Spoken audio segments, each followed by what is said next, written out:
Oh, you about ready to start? I say we give it a go. Let's give it a go. So before we start talking about other stuff, I just want to say to anybody that's joining after the last episode, thanks for jumping in.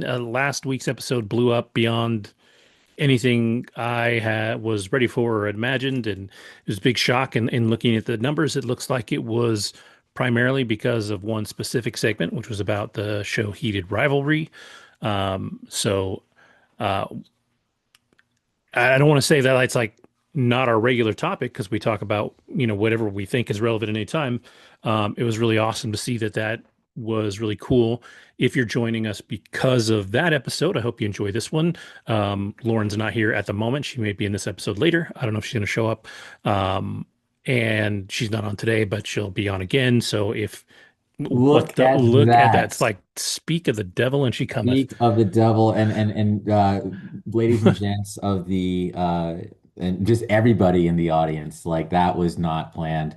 At Uh, all. the That was universe is hilarious. a very, and also, by the way, I'm gonna blow up her spot, but if you were a fan of Lauren, definitely wish her a happy birthday on January 21st. Yes, on the 21st. So when that happens, just wish her a happy birthday. And if it's afterwards, wish her belated. What up, Lauren? Thanks Yeah, for so the Lauren, love. you Did just we jumped did on. we did we wish Kevin a happy birthday? Oh, well, that's belated, but yes, we can wish you a happy birthday too, my man. Because Yeah, that was a couple days ago. The a few days 15th. ago, yeah. Yeah. Thursday, I think. Yeah. Yeah, it's not important. It's just a day. Um, but what we were talking about real quick, because we actually literally just started, so your timing Mhm. is perfect. If you want to throw what you watch in the chat, I we'll use will. that. But what I was saying is that anybody that's joining us because of last week's episode absolutely blew up. Is by far the largest number of views that we've had on any episode since back when I was paying for advertisements and stuff, which I stopped doing because it's a It YouTube doesn't count. scam, those dicks. Anyways, off topic. Last episode to this point is at least 10 times higher than almost any episode in the last several months, if not 20 times. So, like a ton more. And the number one reason was Heated Rivalry. Like that's the number one reason. If you look at the numbers, like that's when the episode absolutely spikes off the charts. So Lauren gets a ton of credit for being our cool content person from last week. And so what I was saying was, I'm not sure if Lauren's going to make it tonight. She'll be back next week. If you're only watching for Lauren from last week, and then poof, like instantly, like right on time, you popped in. So we had a good laugh about that. So hopefully if you're hanging around because of last week's episode, you'll find something in this episode you like and stick around. And we'll we'll take off. So Lauren, while you're settling in, I think Andrew, you went to the movies today. Yes? I absolutely went to the movies today, and I saw 28 years later, The Bone Temple, which featured, I would say, two honestly awesome performances by one Mr. Ray Fiennes, and then the other was Jack O'Connell. Man, I I went in with fairly high expectations, and I walked out feeling very satisfied and very much ready for the third film that is not named yet and was kind of conditional as to Mm, like if this one does good, they'll make the third one. But by the end of the film, it leads off into like what the third one's going to be, at least who's going to be in it. So yeah, man, to answer your question, I was at the movies and it was a dang good movie. How nice. shall I continue to describe it? Any questions? Because I know you're going to see it, I think, so I don't want to spoil anything. Don't worry about spoiling it because I won't get to the theater to see it. So it'll be a month or two because like for example, I know that Black Phone 2, I never got to see it in the theater. It's finally on Peacock, so I'm hoping to watch it this week. But I don't remember what you said. That's the beauty of being an old man. I can't remember anything. So if If you spoil Bone Temple, I won't remember what you spoiled anyways. Now, what did you rewatch 28 years later beforehand, or are you just going off of memory for that? I'm going off of memory for that. And as a matter of fact, what I'm not remembering is I know that the little boy, he basically runs off into like the area where I would not go, like the woods, basically. Like, why are you going in there? And of course, you get like attacked by like the infected, but then all of a sudden, Clockwork Orange Tracksuit Mafia shows up, kills them all in ridiculous fashion, completely different vibe from the rest of the movie. Yeah. And they're led by Mr. Jack O'Connell, who's pretty much like Malcolm McDowell again from Hmm. Clockwork Orange. All right, so the movie starts off in very, very, very brutal fashion. It had me actually wondering if I was the little kid, would I be able to do what was asked of me?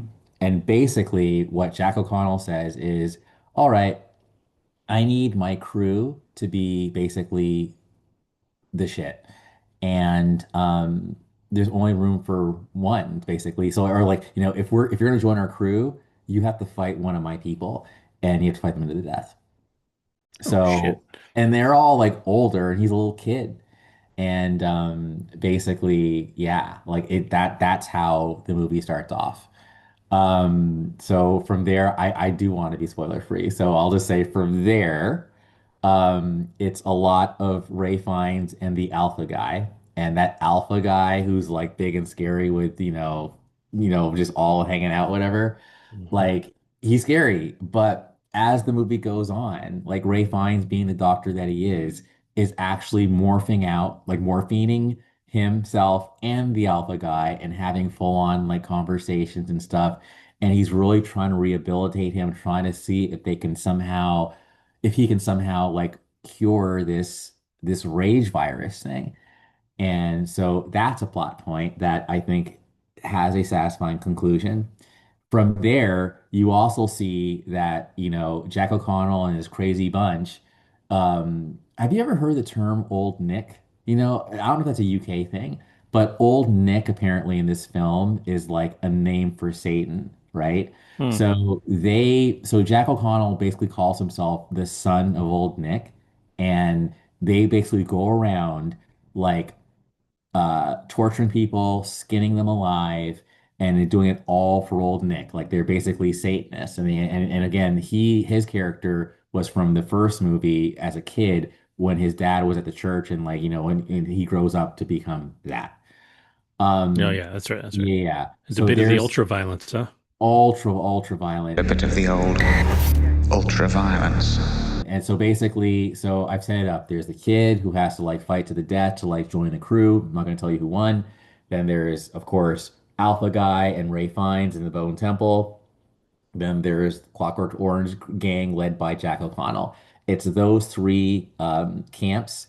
They run their rampage. Eventually, they converge, as in Jack O'Connell's crew and Ray Fiennes and Alpha, and it's quite the climax of the film.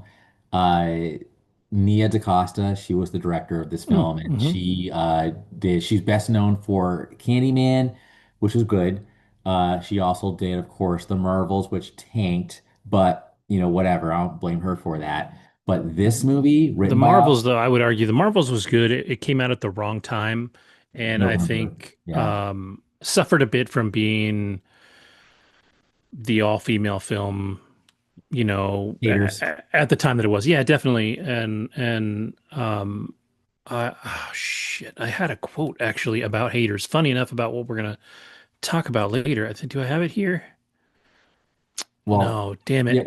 While you're, yeah, keep going. I I was don't know gonna if I'll say, find it, but it basically said, um, you know, haters. It's okay to have an opinion that you don't like something. It's another thing to make other people feel bad about liking that thing, oh, and I that's what like haters are. that. Like that's how you define haters, right? And I agree. that's the backlash that a lot of those, um, you know, uh, especially the female-led Marvel films got, right? They got a lot of haters. And so have a lot of recent Marvel films, anyways, and sort of what we've talked about before. As soon as you get big enough, Stranger Things, the last season of Stranger Things, especially Starfleet. the last episode, right?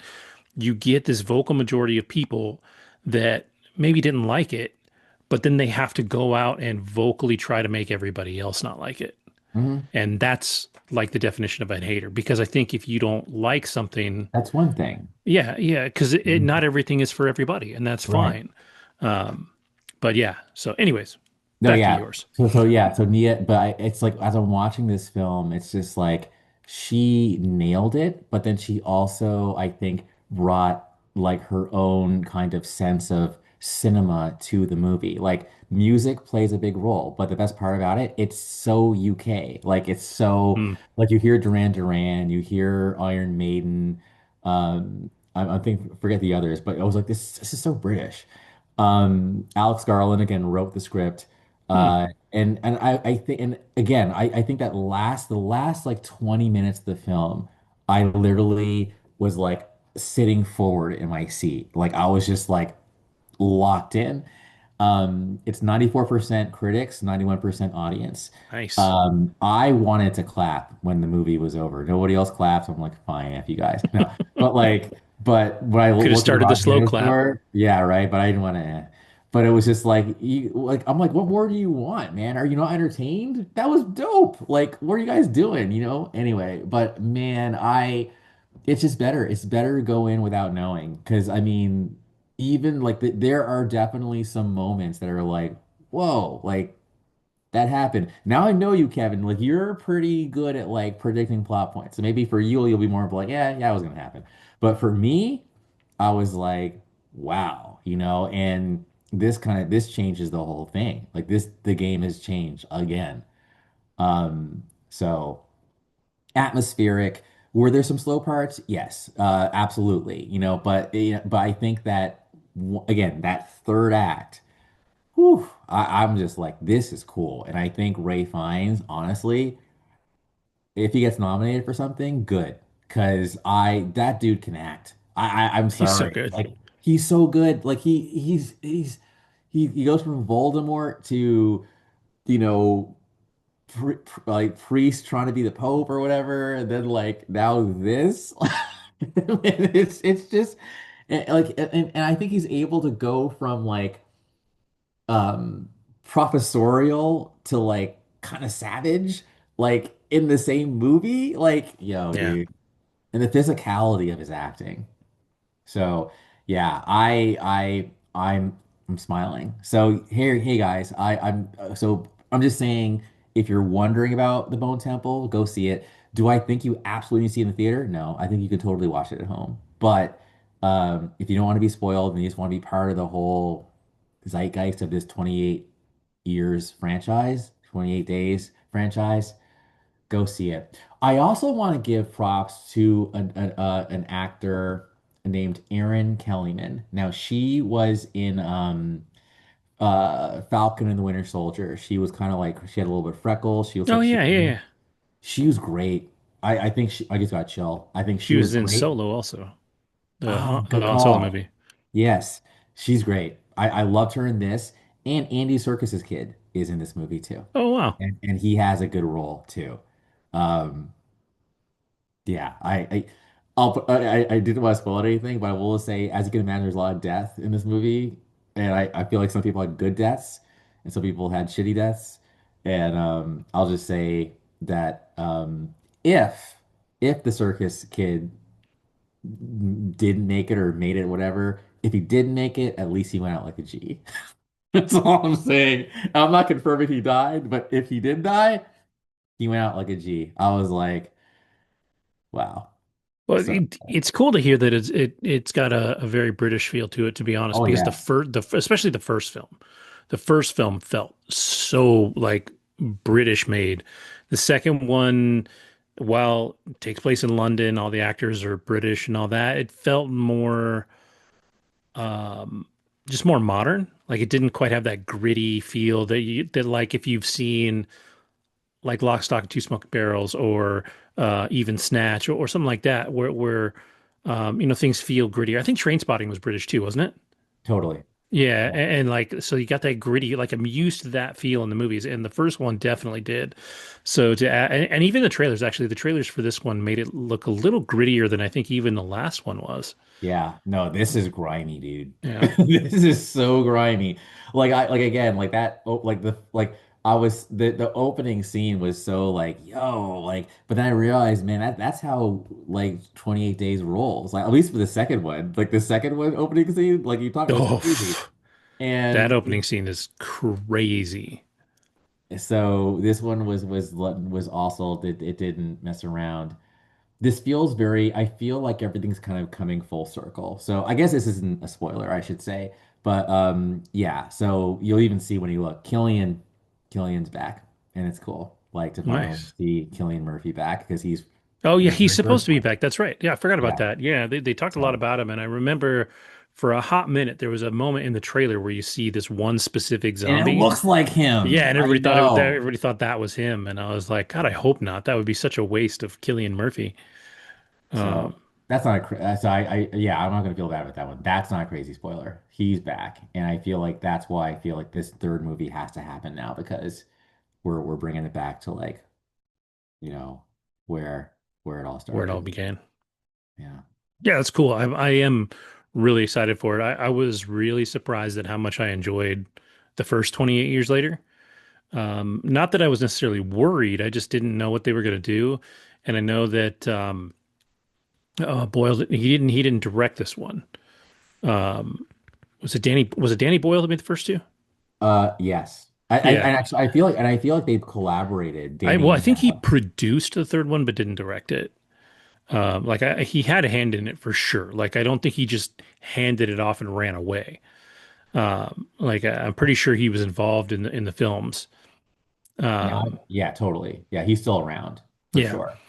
but yeah, the I was just worried about where it was going to go after the first two, and it was really good. But Nia Excuse me. DaCosta, man, like she's only like 36. Like she's mad Nina young. Costa. Yeah, Wow. that's so cool. So I was just thinking to myself, wow, like you're out here in the British countryside, like directing these people. And yeah, it's she did it. She did it. I'm so proud of her.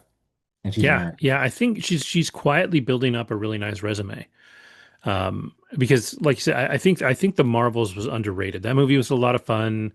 I think there was some damage control in that movie that she had to do on Captain Marvel with Brie Larson, just personality wise, that they kind of had to fix from the first movie.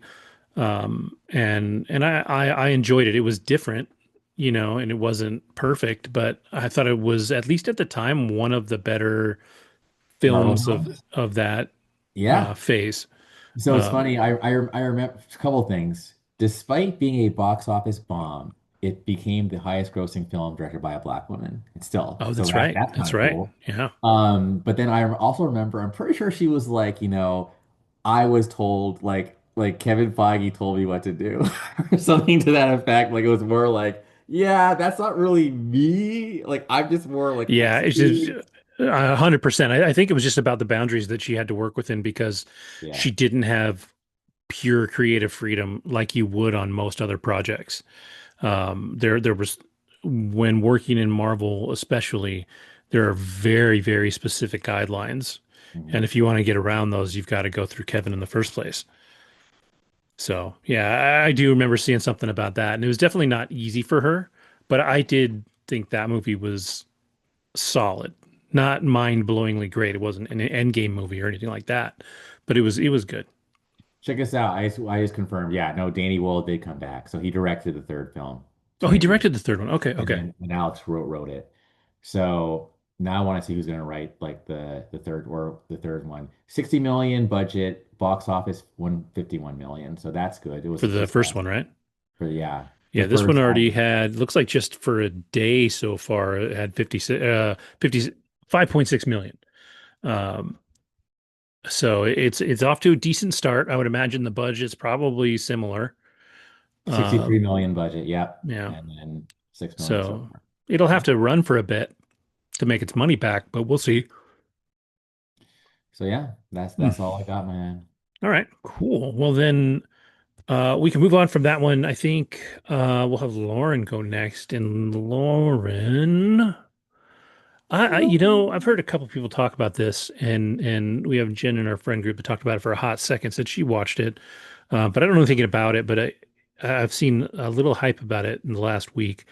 People we met on vacation or meet on vacation. It's on Netflix. So is it a rom-com or is it romantic drama-ish? Or is it not romantic at all? Am I barking up the wrong More tree? romantic drama-ish. I didn't find it very funny, but it's a story that takes place over, say, 6, 7, 8 summers between two two characters. The guy, Andrew, you recognize Tom Blythe. He's in um, the prequel to The Hunger Games, where he played President Snow, a young President Snow. And then Emily Bader, who plays Poppy. Tom Blythe plays Alex. They meet and apparently are in college together and then take a road trip during their college. I don't know if it's their freshman year or sophomore year of college, but early in college, they're from neighboring towns. So she hitches a ride with him to go home. I believe it was somewhere in Boston. Maybe it was Boston University, and they're from like a small town in like Ohio or Indiana. And he's seeing someone at the time, but during this car ride, they, develop a bond and they sort of make this promise to do summer vacations together every year. And over the course of the next couple of years, they develop feelings for one another, and it's sweet for sure. I was just curious to see what it was about, and as someone who has found love on vacation before, that was something that piqued my interest. And yeah, I mean, do I think it's like the most thrilling, exciting escape type of movie? No, but it was something that I think spoke to me given just my background and going on cruises a lot during my childhood and adolescence, and then meeting some really cool people along the way. And yeah, I thought it was pretty solid. It takes them to, 7, 8 years later, where Alex, the male lead, his brother's getting married, and she's invited to the wedding. At this point, their families are pretty close, and he's no longer with his partner. And as I'm sure you can imagine, as Kevin, we've talked about in the past, there are with some of these romantic type of films, um, this like cadence that will occur. So towards the end, as you can imagine, they develop feelings. They finally reveal, I loved you the whole time. I was afraid, etc. But how are we going to make this work? You're in New York as a journalist and traveling all the time, and you're a teacher in Ohio, and we don't really want those lives. So trying to configure making something work when someone's right for us. Yeah, and I didn't realize it was a movie. I thought it was a series, but it's less than 2 hours, or right around 2 hours. So it's not really a horribly long watch. I've seen these two all over social media though. The Yeah. two like main characters. Emily Bader seems like she might be um on the rise. I hadn't heard of her before. Do you know what else she was in? I've never heard of her before, to be honest. Yeah, she looks kind of familiar, but she's sounds new to me. I'm trying to see. She was on, I think, the reboot of Charmed, it looks like, which I definitely did not watch, so don't put that on me. I mean, she's been in a handful of stuff in the last decade, but it's all pretty small. I bet she was in Paranormal Activity Next of Kin, and that may be her biggest role. Uh, Um, My Lady Jane was another one that I've heard of. That came out on, yeah, that came out on Prime last year. Um, I don't remember what it was, but that she was the main character in that too, and I remember that one doing okay. So yeah, so she's still on the rise, but I think she'll benefit from a lot of the hype that's coming out of this show. 75% and 74% on Rotten Tomatoes on critic and audience side, so pretty much the same on both those, and a 6.8 on Rotten Tomatoes, or sorry, on IMDb. So um, yeah, it's rated out pretty well. It's got a couple of people that I absolutely love, and I love Jamila Jamil. She was in The Good Place. Molly Shannon's always funny. Alan Ruck, Mr. Cameron Fry from Ferris Bueller's Day Off. So like it's got a handful of people that I like in it. So it's enough to make me at least a little curious about it. Um, it's funny though, like I see Jamila Jamil and Molly Shannon and Alan Ruck, and I would actually kind of expect it to be more on the comedy side with that casting, but Some funny um, moments, but overall, I felt like it was just more romance than rom-com per se. But yeah, I thought it was solid. It was cool. I mean, there's a whole different side to you like when you go on vacation, right? You're mhm. in fun mode, and over time, these two develop a bond. And granted, they went to the same college, but didn't know each other until someone told someone else, "Hey, you're from like neighboring towns. She needs a ride back." And during this, and it looks like from the description, it's a decade. So the decade that they're doing these vacations, or that the movie takes place, shall I say, they're dating other people. And there are some funny scenes where they meet other people and something goes wrong, or yeah, or they pretend to be a couple in one scene when they're in New Orleans just to get free stuff, which is cute. But yeah, I think overall it was enjoyable to watch for sure. Not my favorite romance to watch, but it looks like it was based on a novel that was written in 2021. Hmm. All right. Yeah, yeah, it's doing well, so it'll be interesting to see. It looks like it, if nothing else, it'll be a bit of a career, not quite launcher, but definitely a career Yeah. stepping stone for the two leads for sure.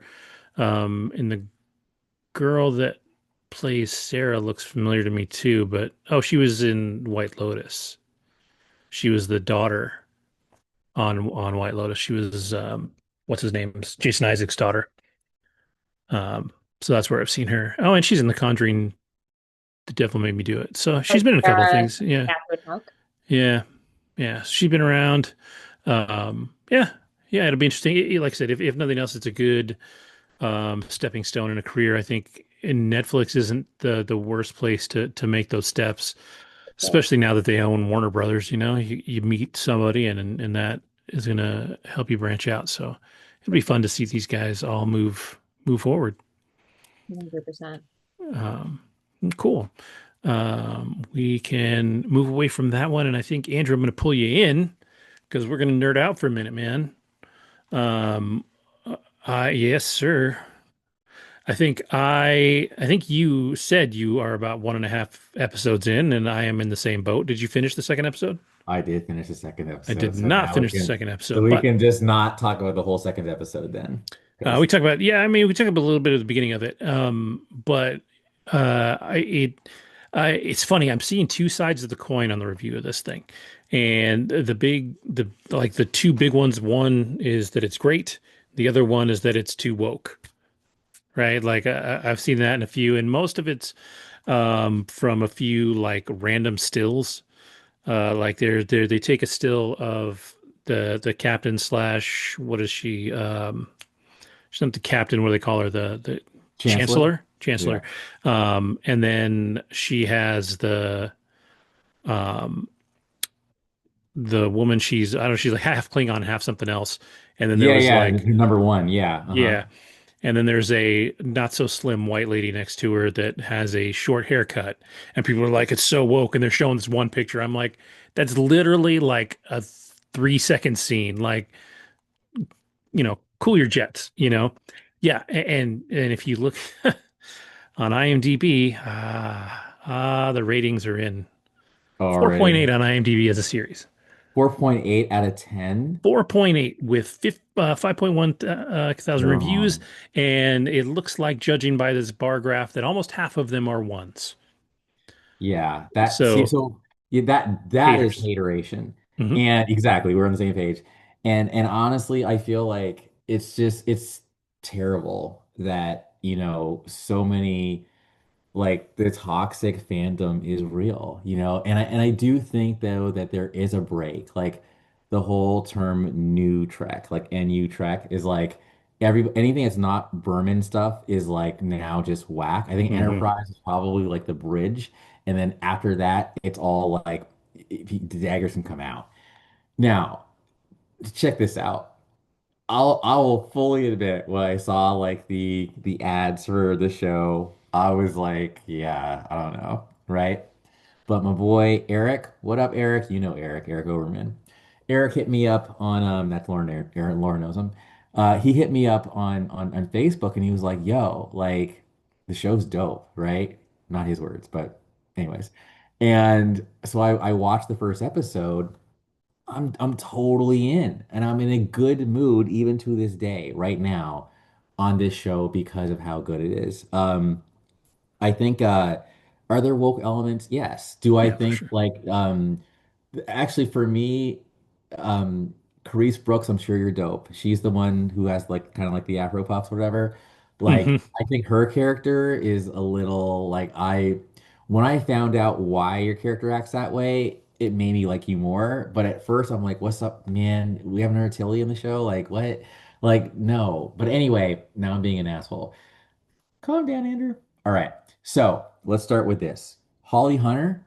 I think it's a big deal to have a name like Holly Hunter on your show. Holly Hunter is kind of a big deal. I think she's a good actress. She has that mousy voice, but it works. Like it totally works. Like she definitely like has her own energy as like the quote unquote commander, captain, chancellor of the ship. Like she has her own style. She's not trying to be like Kirk. She's not trying to be like Picard. She's not trying to be like Janeway. She is being her barefooted, walking around self who has lived around for like thousands of years or at least a long time. Like she's old because she's an alien.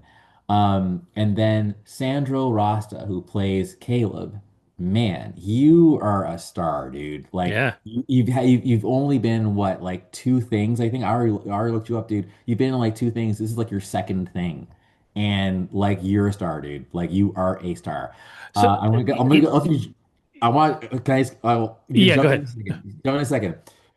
This show reminds me of the Scouts on AOT. I feel like Mm, all these characters have like their own thing, and I love that like there's a rivalry or immediately between one like Caleb and one of the other dudes, Darum, but mhm.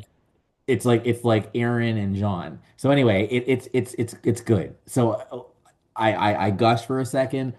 I'm gonna let you jump in there, man. But I'm enthusiastic. I'm all in for this show. Yeah, what I was gonna say is it just makes me laugh, like because Caleb in like half the scenes look like he's like 6'8". They put him in front of Holly Hunter, and Yeah, she's got to be short she is. because She's like probably like he's next five to a two. few other people, and he's not really that tall. But Mm-hmm. my guess is he's probably like 6'2" or 6'3", and she's got to be like 5'1". She's 5'2". So you're Okay, right. yeah. Wow. So I mean, there was a scene. It's their first scene when they're in the prison, and when she comes Yeah, to him, and he stands up, and I mean, it's just like towering over I was her. like, Jesus Christ, you're a monster.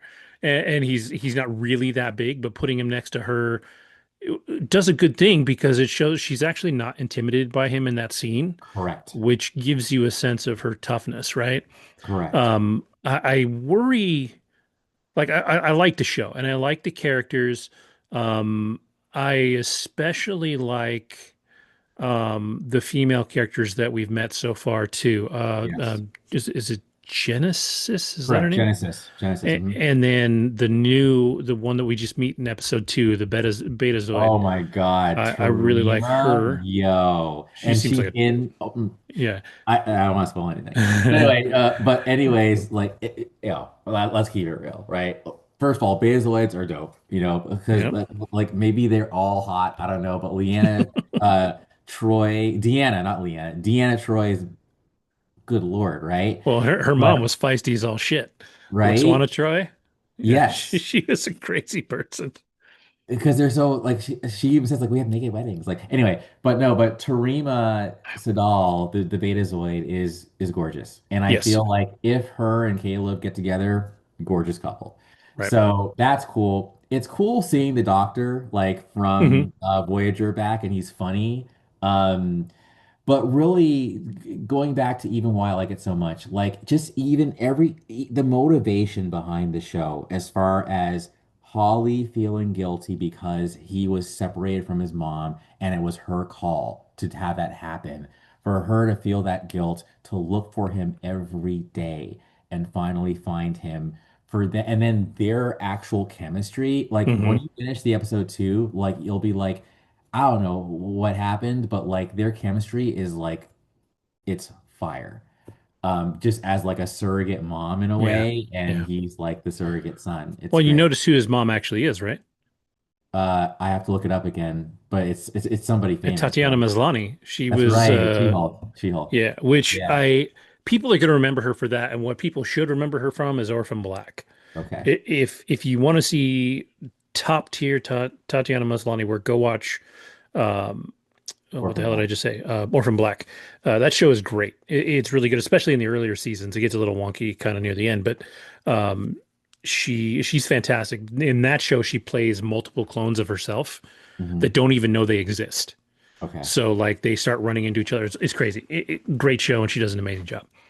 So I'm Now, excited to see them work her back in somehow. Because I know I think the last thing that I saw in episode two was our Betazoid girl showing him her star charts. So okay. he Yeah. now knows that the planet that Yes. Paul Giamatti, another name to have in the show, Paul Yes. Giamatti's character referenced that planet in here. Another big name that's in the show somewhere, recorded in the booth, so must be a voiceover, is Stephen Colbert. Oh, He's on this somewhere. Um, and yeah, so it's fun. I mean, for me, I do worry that it potentially could get a little kiddish. It could play a little too young. I'm not quite sure yet. The other thing that I worry about in the show is we did start off with such an exciting first episode with this whole big kind of space battle and all this stuff going on. And then when we get to the second episode and potentially at least a few episodes going forward, we're gonna be on Earth. Now we're gonna be in an actually a different environment in a different show than we were given for most of the first episode. So mhm. I'm curious to see how they keep that going the way that will keep it interesting and put these kids because watching the two episodes so far, the kids were at their best when they were in peril, right? Sure. That entire once everything went sideways, the way that our main characters reacted in that situation was really great. You got to like discover each one of them. You know, you see this girl Genesis is she's a sassy badass, right? Like she's great. We see just how smart Caleb is, even though he's a pain in the ass. But we also like we're told why he's a pain in the ass. Like Yeah. number one, he was raised that way. His mom was a thief. Hmm. Like I mean, she was doing what she did to survive, but she taught him how to be, a troublemaker. And then she got taken away before she could undo that, before she could do anything. And so he spent 15 years being a bad kid, right? Like out there doing bad stuff. We probably that Durham character, we have to learn more about him as he He's like goes a because he's, crazy alien dude who can survive in the vacuum of space, and he's even like turn around, and then all of a sudden he's a blue thing. Like yeah, that's cool. I'm sorry, there's depth to your character for yeah, that. yeah. And then also really quick, the Gem Hadar. I don't think he watched Deep Space Nine, so you probably are like, what the fuck are they? Pardon my, I'm cursing so much. I've heard of him, but yeah, Okay, so basically going back to like the quote unquote woke thing, right? So Laura Thok, who's the number one, like she's half Jem'Hadar, half Klingon, Klingon, yeah, and yeah. that's why she is the way she is. Now, she is what I would call your classic ESTJ. Like they're very brass tacks, they're very like the rules, and I like her. I do. Like I do I too. found her a little annoying at first, but I actually like her. And then I saw on a comment on one of the hateration posts, someone said the funniest moment in the first episode was after the Klingon guy like saves her or whatever, and she smacks him and he goes flying. He's all like, ow, like off screen. I love that. I'm Yeah. sorry. It just broke the tension because he just saved her life. But I mean, no, I.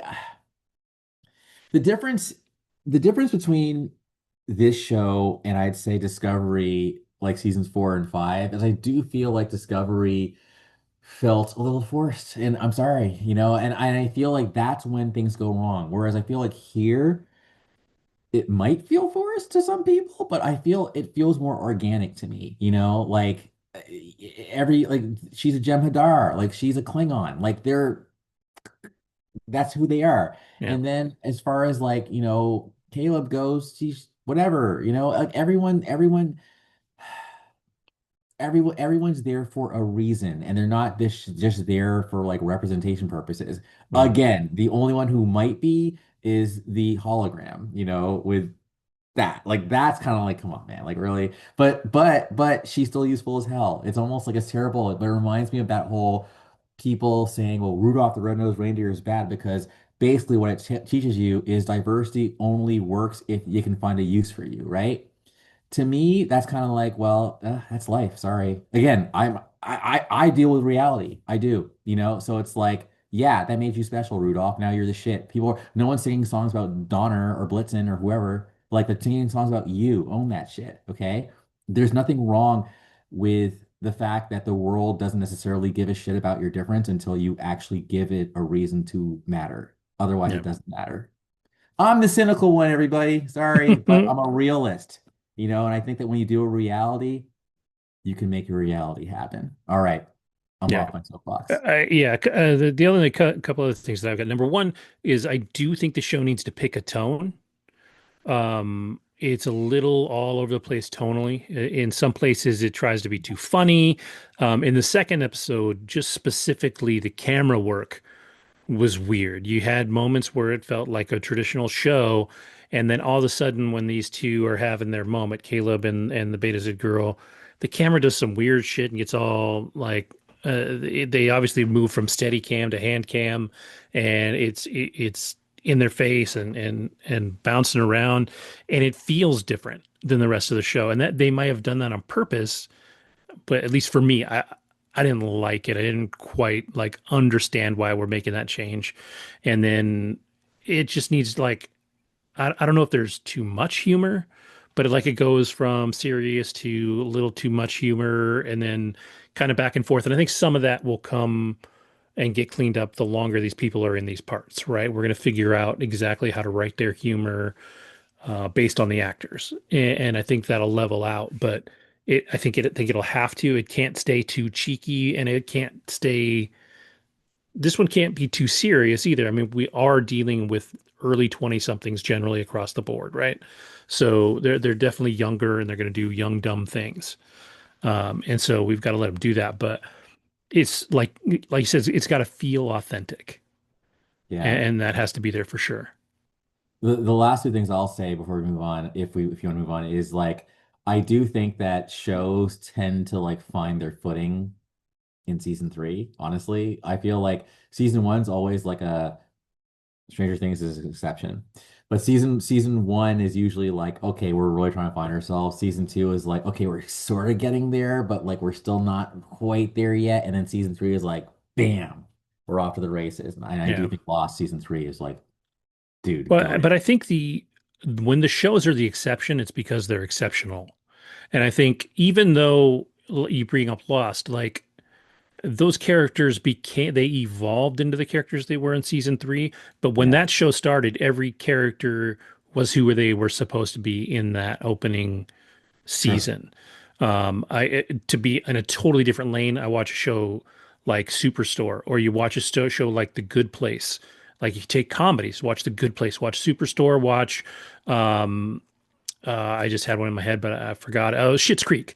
All of these characters, all these actors and characters, when No. you watch the first episode, yes, they grow through the show, but they are right on where they're supposed to be, and that is a rare, rare thing.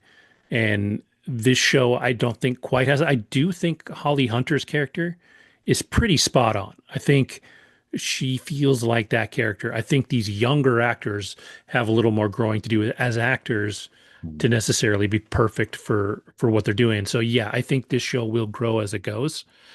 Another thing that um, about the show, there's a requirement here for you to understand what happened The in the burn, yes Discovery. in seasons 3 and 4 of Discovery, which is the burn. And I did not watch those, so I had to go look it up. Yeah, so like they keep Oh, talking about it, and okay. I couldn't Yeah. piece together what that was. And so for anybody that also hasn't watched Discovery and is wondering what the hell they're talking about, they're 200 years before this show started. There was an event where if you're a Star Trek nerd, you know that all the warp drives run on dilithium. And there was an event where literally all of the dilithium either died or exploded. And this was a massive tragedy. It tore apart the Federation. They went from, Millions died. yeah, lots. And it went from 350 something different races and planets and systems to like 38. So the Federation shrunk, people left. That's why in this, you can see there's more of a focus on defense again instead of straight up peace. Like we're worried about all these now spacefaring organizations potentially being mad at us. In the second episode, we definitely feel some of that tension with the kind of this Betazoid folks coming in. So they introduced that really early. But yeah, it's definitely not quite the Roddenberry, like No. we're a happy, peaceful, um, you know, peacefaring federation where we're trying to do that. We're trying to build back to that now, but there Mhm. was a huge disaster that took that away from us, right? And so this show is literally the reboot of not the show Starfleet, but actual Starfleet Academy. It was dead and buried for 200 years or 120 years, something like that, after things fell apart because of the burn. And so now we're seeing sort of this new world come out of that. So for anybody that didn't watch Discovery, that's my quick 2 cents on what happened. And I'm sure I'm leaving stuff out because I am literally going off of Wikipedia articles rather than having watched Discovery. But Yeah, um, no, I think you covered it. I mean, Discovery definitely tells you why the burn happened. That was yeah, kind of the whole point of season three. And we when you do find out, um, all I'll say is it's a reverse of the needs of the many outweigh the needs of the few. It's like, yeah, but sometimes the needs of the few or the one can impact millions. yeah, So it was a good yeah. one. I read up on it. It's definitely interesting. Like it actually kind of makes me want to go watch that season of Yeah, Discovery. I think it's Um, good. yeah, Just two and three, and then call it a day. Watch the season two because that's basically what birthed Enterprise. Not Enterprise, Strange New Worlds. hmm, Strange New Worlds is basically a spin-off of Discovery season yep, two. yep, And then season three is the last, sorry guys, for me, the last good Discovery yeah. season. I just dropped off at four and five. I will say one more thing. Britt Merling, if you're a fan of Britt Merling, she is the voice of the ship's computer. So when you Oh, said the voice nice. actor thing, Okay. and I'm totally gonna get Saloni to watch because Saloni A loves San Francisco. I do think San Francisco gets mad shout outs in this show. If Oh, you're it is from very, San yeah, Francisco, like you should be proud. And she loves technology and tech and also the mix of tech with nature. This show is all about that life. So I think she might actually be into this. yeah. And I think if you can get over that burn bit, right? Like, because that is like they're telling you about this history, but not telling you what that history is. They're like, the burn happened and that sucked. And you're like, What the fuck what the is the fuck was it? bird? Right. So, like that, you got to get past that. So, if you can explain that to her, really, otherwise, She's knowing good, Star Trek exists, is all you you're need. good. You don't have to have a ton of history. There's a moment in the first episode where they have a board behind them and it's got the lists of all the like the great names and stuff like that. And they definitely have the next generation characters in there. There's a Kirk Pavilion, there's a few different things in there that are very like in the history of Star Trek, and they're there Right. for if you know it. But I feel like this does not necessarily require prior knowledge at all. And I think taking that big other than taking that chunk from Discovery in there is 800 years separated from anything we've known in Star Trek before this. It's 800 years after Picard. Yeah. So it's And it's a Tig big jump. Notaro, yeah. Tig Notaro is also from Discovery as Yeah. well. So it's kind of cool that she's there.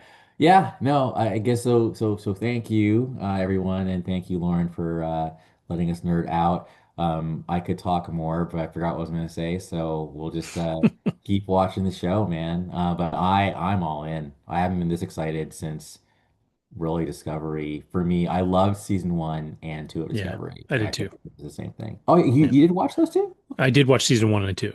Oh, okay, my I bad. th Okay. well, maybe I didn't finish season two. I can't remember. I'd have to look and see what actually happened to know for sure. Okay. But I know I at least started season two, and I did enjoy season one. And I Um, liked Jason Isaacs in season one. oh yeah, That was a dark show, though. That was probably the yeah, darkest Star Trek we've had yeah, pretty much for ever. sure, for sure. So cool. And is this on Disney Plus? No, Paramount Plus. Paramount. Oh, Paramount Plus. Okay. Yeah, Paramount. Paramount. No, Paramount's the ones that's trying to buy Warner and keeps getting shut down Correct. because Netflix bought them. So Paramount's still Paramount. And yeah, so yeah, basically anything Star Trek is on Paramount. You'll find it on other streaming services later sometimes, but Paramount pretty much First hardcore owns run. Star Trek. Yeah. Hmm. So that's where you'll find it. I don't think I know Paramount and CBS are kind of the same thing, but I don't think you'll find these on CBS proper. I think it's Here's the only on Paramount irony. Plus. Here's the irony. CBS Television owns the rights to Star Trek, but it runs on Paramount, which is so weird. And then Paramount Television, I know this stuff because of, anyways, they are the ones who make like the Ty Sheridan stuff that airs on CBS. Go Yeah. figure. So CBS and Paramount have had this like back and forth, like they're tied together. They were even apart at one point because Viacom. Anyways, yes, CBS, Paramount, all the same. Yeah. But this show, yeah, and this show I think falls technically into it may lean into the TVMA rating because there is language in it. Oh, there's mad language in this. Yeah, Yeah, I would say yeah, but that. that would be the only thing. I mean, there at least in these first two episodes, I haven't seen any like There gore. won't. I Yeah. don't like. There's no real violence. There's no sex. There's no Never. nudity. It's just language. Yeah. And it's mostly the shit word. Like Mhm. so if if you have kind of a potty mouth around your kids, they'd be safe watching it for the most part. Younger ears will probably not be offended if they've seen a PG-13 movie. So, um, but yeah, we can move on from that. I'm excited to see what comes next. I'll finish the second episode. Excited to see the third episode when it comes out and go from there. But speaking of things that are still relevant, because that seems to be our jam today, which is crazy for us. Lauren, you watched the Pitt season two. Did you finish? No, it's weekly, right? Right now? It's weekly. The second episode of season 2 just dropped Okay, on Thursday night. I've been watching it on Friday. And this season takes place on July 4th.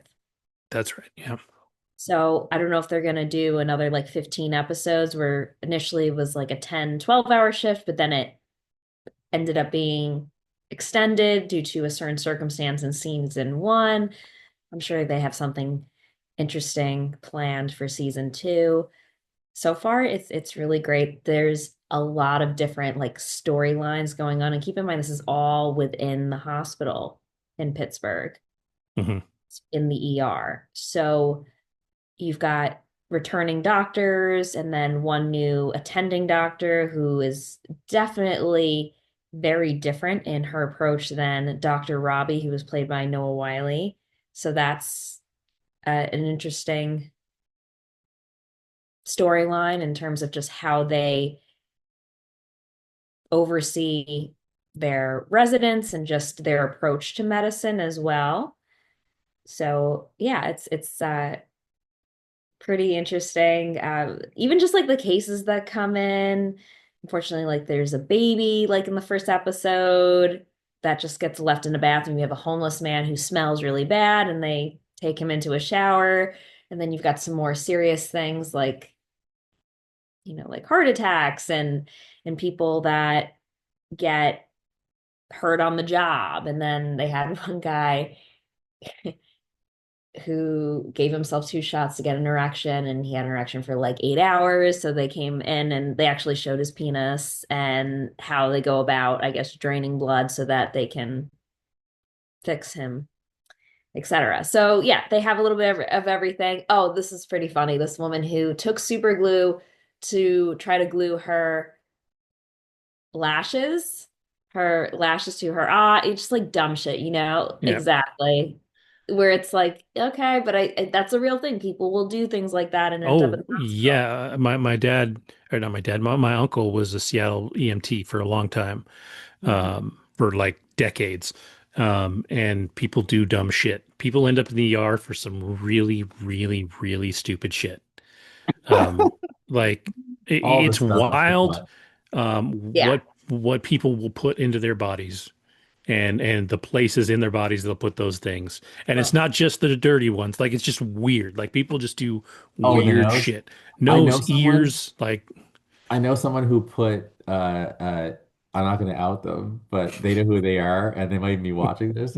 But I know somebody who said in elementary school they put an eraser up their nose and they could not get it out and they had yep. to go to the ER to Yep. like You go pull to the the emergency. eraser out. Like it's dumb stuff. People are stupid. People are inherently stupid and they end up in the emergency room for the dumbest shit. Yeah. So yeah. Um, yeah, my wife is studying to be a nurse right now. Like she is a year and a half away. Okay. So she literally just rewatched the first season of The Pit, which I still haven't watched. I'm behind. I definitely need to watch it. But she started watching it as more of an educational thing because it's supposed to be pretty accurate compared to a lot of other shows. She's already found a few inaccuracies just based on her education, which is impressive. But um, I was telling her from a storytelling standpoint, for this show to be as good as it is, or at least as um, for the awards and the buzz that it's getting, for it to get that is impressive because you're taking a show that literally spans the course of a shift, so 12 to 15 hours, right? You're bringing in characters where you have to tell their backstory. You have to tell what's going on. You have to explain them without having the time you're used to having in most shows to develop something. Like in most shows, you start with a character and then the next episode is like a week later, 2 weeks later, a month later. Things have happened to this person and you can explain them and they don't necessarily tie in. You've got all this freedom. And this, you're in such a tight storytelling space with so many characters to understand them and tell their stories. The acting has to be great. The writing has to be great for that to work, and it obviously has. So they're doing an amazing job on it for sure. I know Noah Wiley won, didn't he? You He did. won Best Actor, and Catherine Lanassa won Best Supporting, at least through. She won an Emmy, and I don't know if she won a Golden Globe, but she won a Critics' Choice Award. Yeah, yeah. And there's a nerd throwback. One of the girls in the pit was I forget what she was in the first season of Picard, but she was like the kind of special girl in the like the one they're chasing. She was like, I remember. I forget what it was that made her special, but she is in the pit. And she's great. And she in the pit, she's very different. She's got attitude. She's a little sassy and kind of a dick to everybody. Um, Oh, which one is this? I cannot remember her name, but Is she she half Asian? Yes. is Okay. she? Okay, she's younger. Yep, that's Definitely Issa Briones. She plays Dr. Santos. yes, yes. She's like I think one of the residents. Yeah. Yeah. Yeah, she just from the moments that I've seen, very different than her character in Picard, but fun to see somebody like that pop up because I remember watching Picard and thinking she was really great and kind of waiting for that next thing for her, and this is seemingly at least close to it. Like this is a big deal. Um, but yeah, I still continue to hear nothing but great things about the pit now that Same. we're into the second season. Yeah, it's really awesome. So yeah, I mean, definitely some cringy moments in the show just when you see, blood and different parts of bodies. Like they were going into someone's eye. Oh, actually, this is funny. There was a nun in the last episode. She had some like bacterial growth in her eye and it was gonorrhea apparently. And they're like, how did that happen? And like they made jokes. They're like, nuns, do stuff too. They could, and whatnot. But she thinks it's from changing sheets and fabrics and like touching clothing and whatnot for the nursing homes that she'll go to, and yeah. That So makes sense. Maybe yeah, they just put like touch the sheets, touch your eye. Yeah. yeah, for sure. So, things like that. And then you have, unfortunately, like they had someone in season one, and they're making it seem like this is the case in season two, like a young child who's been sexually abused, things like that. So that's really hard. I'm trying to think of some other like crazy patient stories that came or cases that came up in season one.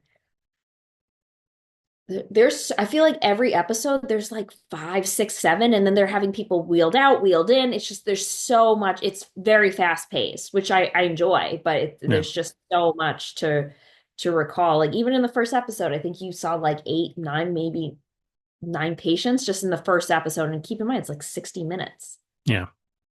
And I Plus, think that's fair. I mean, if you are an emergency room in Pittsburgh, you're going to be cranking. Like, yeah, I'm sorry, that's just going to be a busy place. In yeah, any major city, you could be in New York and San Francisco and Boston, wherever. Like, you're going to crank through people in those places. yeah. Um, And Dr. Wiley's approach, Dr. Wiley, no Wiley, Dr. Robbie's approach is, just let's get people in and out and do our job as efficiently as possible and let's save lives in the process, right? This new doctor that's coming in, and I believe I'm trying to recall, perhaps coming from a VA hospital. She's very, let's use AI and bring this floor up to, current times and spend less time charting, more time with patients, which makes sense. But I think what Dr. Robbie is making note, like all this technology is great, but we need to continue maintaining this bedside manner and not lose that. And also just making sure that our approach is he brings empathy, and you could tell the staff respects him, whereas it seems like this woman who they're introducing is more robotic, and we got to go by the technology. yeah. That can certainly cause a rift. And I think that's the case in a lot of different companies now with fresh new blood being added to an organization. There's going to be different perspectives and being able to balance that. Yeah. Yeah, for sure. And it's definitely like it's funny that he is now the old doctor, right? Yep. Because when Yep. you're talking about ER, like he was the young doctor coming up. I saw a really fun interview with George Clooney, and he was talking about, somebody asked him if he was proud of Noah Wyle, and he's like, yeah, but he's like, I don't really feel like I'm supposed to be. He's like, he's not like my kid. It's more like a familial like brother thing. And he's like, but yes, I am. He's like, I definitely am. He's like, I saw him so young, and to see him go to where he is now, he's like, it's amazing. So yeah, I am. But he's like, I don't think it's my necessarily my place to be proud. It's not like I created this actor, right? Like he's not responsible for Noah Wiley's like career success at this point. But at the same time, like he got to see him when he was young and coming up, and he's really just excited for him and how amazing he's doing. Yeah. So No, it's a solid watch. I recommend it. I mean, it won best drama series for 2025. And yeah, hopefully this second season, I'm sure they're gonna have something dramatic happen like they did with season one, which causes them to work more hours into their shift than they initially are supposed to. And the interesting thing too is some of these younger characters that play first year resident or med students, this is their first day at this rotation. And all this happens in season one. Season two, I believe, is like 8 to 10 months later. mhm. Again, they're doing it all in one shift, but it is July 4th Yeah, that day. So we'll see what happens. And I'm pretty sure like July 4th is one of the holidays where you see a nice influx of people coming into the ER. So for sure. we'll see how that goes. Cool. All right. Well, I'm going to do a quick plug for something I saw today, which I got myself in my Wayback Machine. My wife and two of my sons went and saw The Lord of the Rings, The Fellowship of the Ring in theaters today, this weekend and next weekend. So by the time this drops, just next weekend, all three movies are in selected theaters for multiple showings throughout the weekend. I went and sat down and watched this movie, knowing that I've always remembered that I really liked Lord of the Rings, but watching it again in the theater, I was just reminded just how amazing these movies are. Number one, I mean, to be like they're almost perfect movies. At least the first one. It's almost a perfect movie. The casting is phenomenal. I laugh because like for me, there's only two flaws in the movie. One of them is the special effects when Galadriel, which is Kate Blanchett, when she gets all angry, she like glows and she's like this dark greenish bluish like monster thing, and the graphics or the special effects never looked right to me. And so even when it originally came out, it didn't look great. And then for whatever reason, I'll never apparently get over it. I'm just not a fan of Liv Tyler. And it's not personal. Like everything I've ever seen, she seems like a great person. Just like I've just never quite liked her acting, and I don't know why. I don't have a good reason for it. But I like, but really, the movies are perfect. They're beautiful. They did an amazing job shooting on location, so that they kept the effects there down to a minimum. The effects that they do use in almost the entirety of the rest of the movie are amazing. They still hold up better than the Star Wars prequels, which came out around the same time. And I think some of that comes from this not being entirely shot on green screen, right? Like most of the Lord of the Rings film was shot on location in New Zealand. So I would just say if you've never seen the Lord of the Rings movies, at least go see the first one in the theater. If you can, if you can do it, go see all three in the theater. But definitely, I would say do one a day. They are very long films, but they're all impressive in their own right and definitely worth seeing in the theater. This year is the 25th anniversary of the first one, and yeah, it's 100% worth it to just go see it. So if you have the time, um, and if you love the movies, go see it. What was kind of cool is they didn't do trailers at the beginning.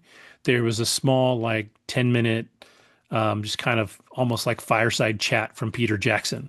Like he kind of just talked about making the movie and getting into it and some of the stuff that happened during the creation of the film. And it was kind of fun. And then it just jumps right into the film. So, yeah, absolutely amazing movies.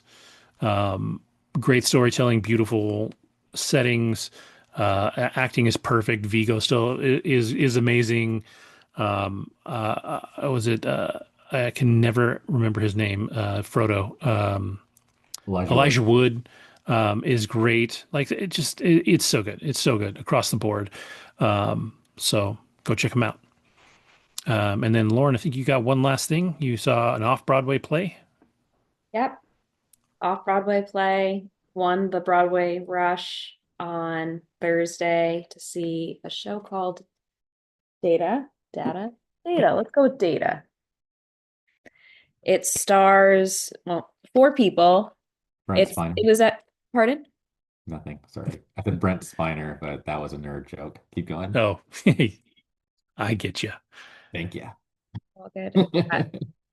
So one of the guys was in Beef, more of a minor character in Beef, and then Sophia Lillis, who was in Yeah. All and the It. Yep, the two It movies. So I was reading the synopsis. I was like, this would be cool. It's about a tech company and modern day that's developing within their analytics department a very secret project for the government. The main character is, I'm not familiar with the actor's name's Karan Brar, but he plays Manish, and Manish is fresh from out of college, maybe a couple of months, and he's in the user experience department, which is more customer facing oriented, not as high tech and secretive in terms of just the projects or maybe even from a difficulty level. And then you have a Jonah who was his mentor and has been with the company for 3 to 4 years in user experience. You have Riley who went to school with Manish at university, and they both studied computer science and were in the same classes and were colleagues. And she is in data analytics. And then you've got Alex, who is pretty high up on the totem pole at this company and is in analytics. So they have the secret project. It starts with Manish and Jonah playing ping pong and our, tech tech bro life, enjoying those in-between moments. And then you have Riley come in with her laptop. That's who Sophia Lillis plays. And it's pretty much known that there's something like big going on the data analytics team, but they don't know what. But she is hard at work. And then she notices Manish is there and didn't realize that he also is working at the company called Athena. He then, you could tell there's like a bit of awkwardness between them because he introduces her and says, "Yeah, this is like my friend. We went to school." And she was like, "Yeah, we knew each other," kind of like downplaying how well they knew each other. And then you come to learn that they were in classes together, and she's excited to see him, knowing how bright this guy is and how his thesis was pretty extraordinary, where he comes up with this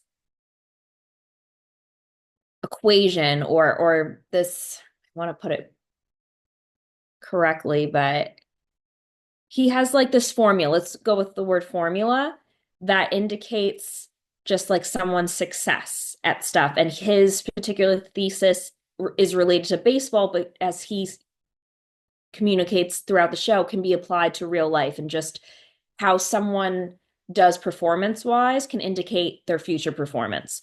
So Riley goes back to her boss, Alex, and lets him know this is someone that would be a great asset to the data analytics team. And Manish meets with Alex. Alex tries to influence Manish to leave user experience to go to data analytics. And at this point, we're trying to figure out, like, what is this big project? Why is he so adamant in getting this guy on to his team? And what's going on here?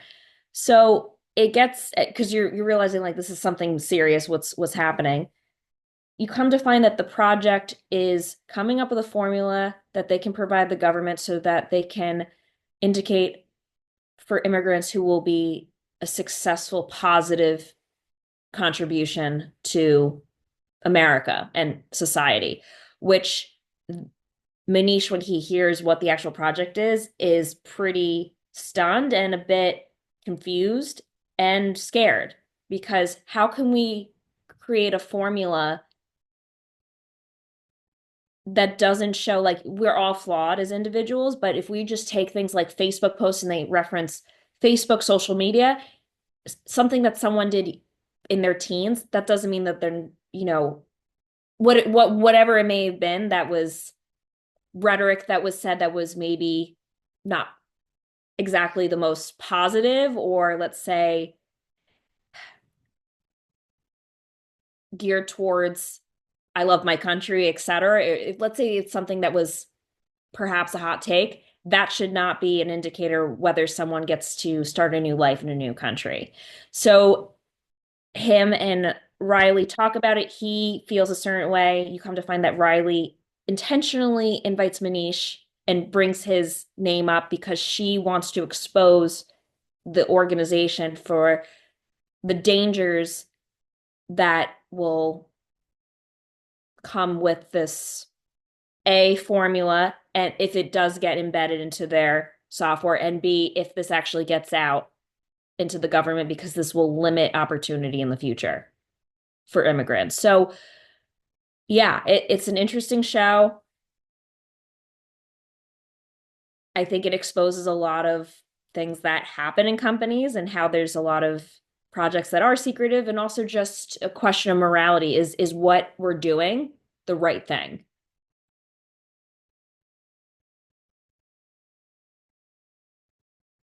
Yeah, it sounds interesting. I mean, for sure, it is definitely something that is going on in the world every day now.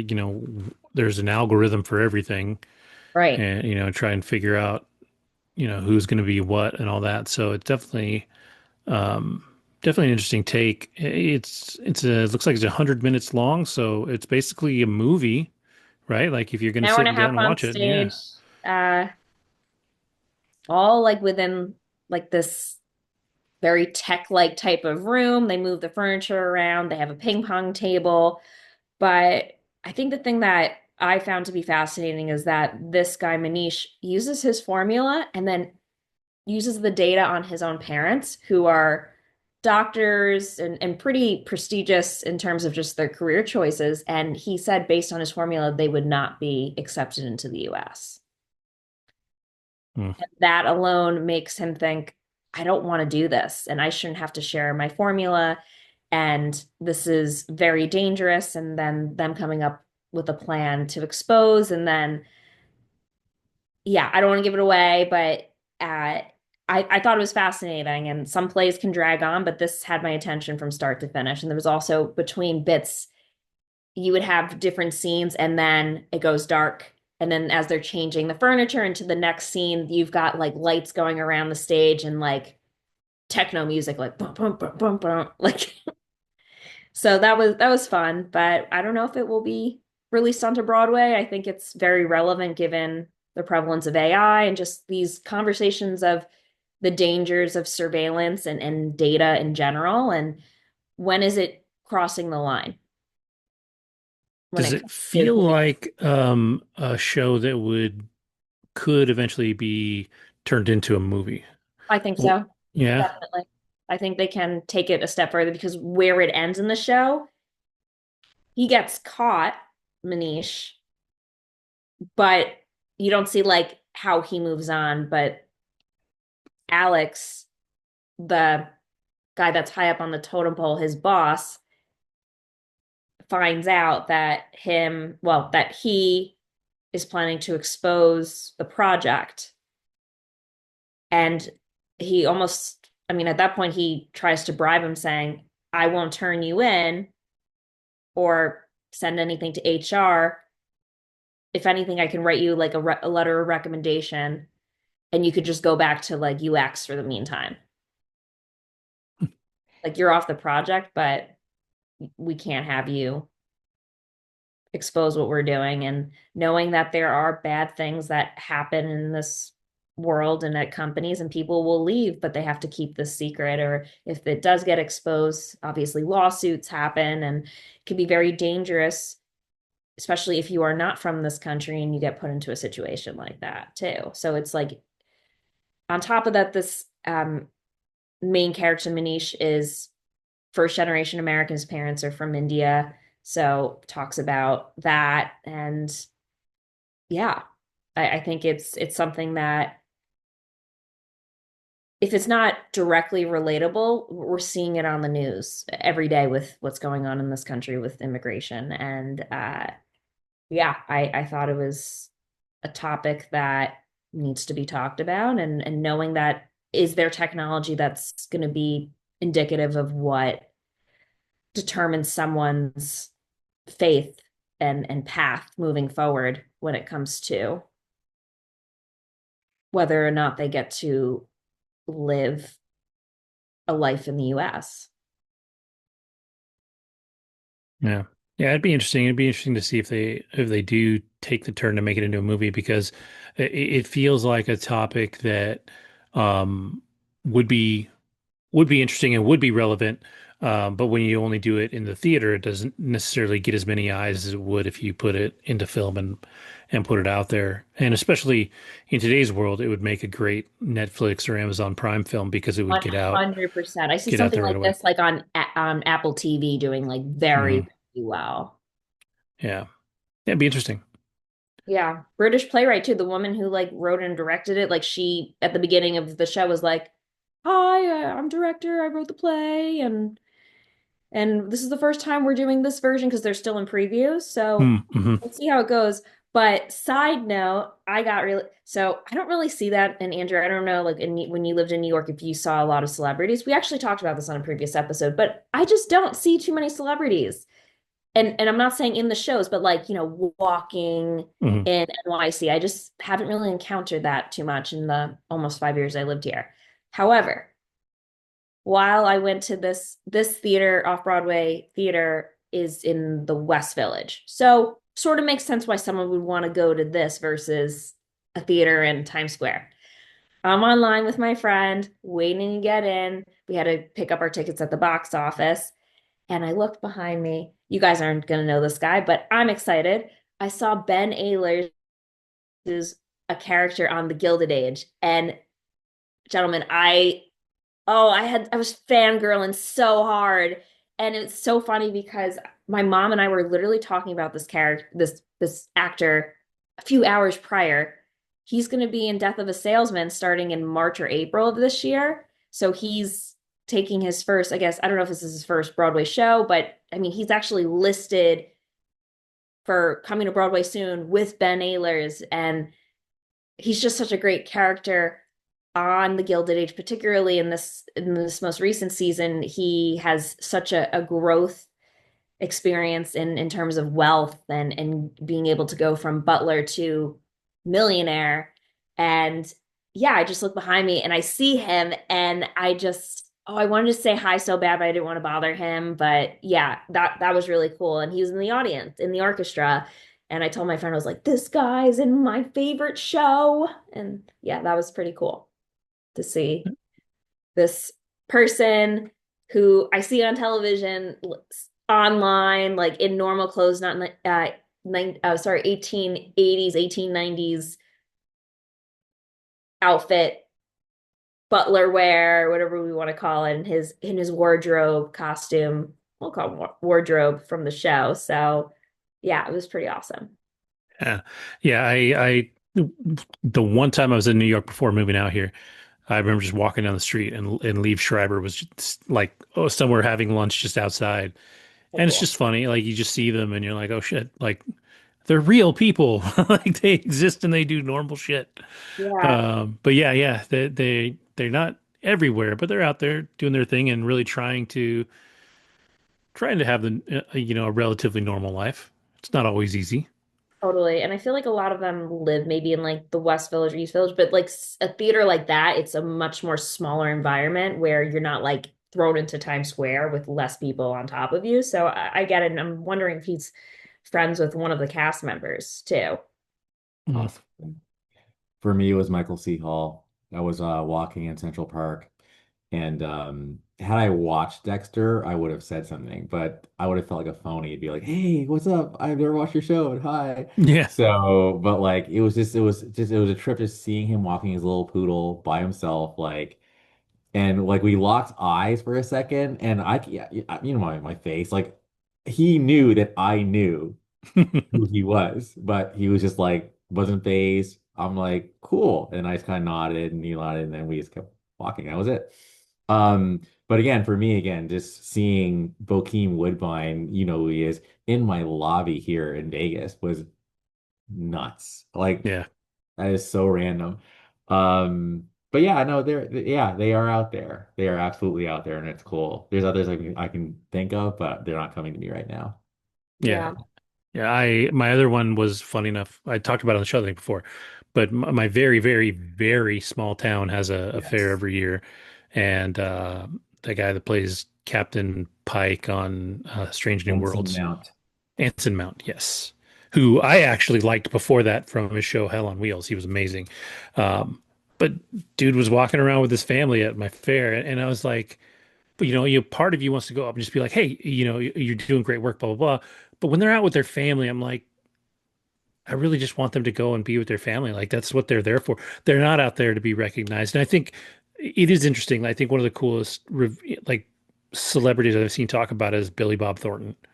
And he talks about he's like, if somebody comes up to me and they say they like my work, he's like, I feel it's like my obligation to be kind to them and say thank you to them because they're the fan. They're the reason I get to do what I do.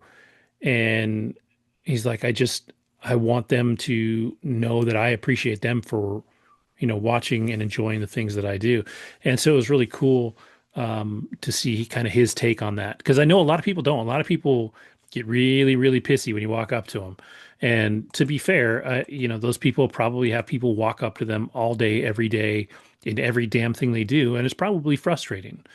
I don't blame um, I don't blame anybody for um, not wanting to be bothered when they're out there, living their life, but the ones that are very appreciative of it, I think are very impressive. I would say A, I'd be appreciative, and B, I'd be in disguise. I'm sorry. Like I control your controllables. Wear the sunglasses, wear the wool-brimmed hat, like dress normal, blend in. And if there's any city you can do that, it's New York City. I am sure I saw what's her name, Nancy Wheeler walk right past me from Stranger Things on one of my Magellans. I'm sure of it. Like it was fucking her. Sorry, it was her. Sunglasses, big ass hat. I was staring at her. There's a grin, keeps walking. She knew that's you. And Hey, then this is in New York, you saw her? yes, dude. Like I think they live out there. Her and her boyfriend from like forever, like because they started together. That's right. You know who she is now because you're on episode Natalie 6. Dyer and Charlie Heaton. Yep. Natalia, yeah, Natalia Dyer. That's her name. Natalia Dyer. Yeah. But also the other Antoinette story that no one's ever gonna believe me, dude. But I just had to look it up. So James Brown died in December. Wow, he died on Christmas Day, 2006. So back in the MySpace days where you could play music on your profile, I had the big payback playing on my profile. And this random person, I wouldn't see his name until many, many, many, many, many years later, named Anson Mount, adds me on MySpace and goes, I love your music, man. He was like an up and coming actor, dude. Mhm. I wish I could screenshot. I said, yo, I knew who Anson Mount was before he got famous, dude. So, but no, Anson Mount fucking added me on MySpace, man. And now, of course, but the fact that he's down to earth, it makes sense. He's a Yeah. down to earth dude. So, anyway. Yeah. Yep. So, well, I have nothing else for this week. This week could be a little bit fun. I definitely am going to watch Black Phone 2 this week. Yes. Got to check that out so I can talk about that.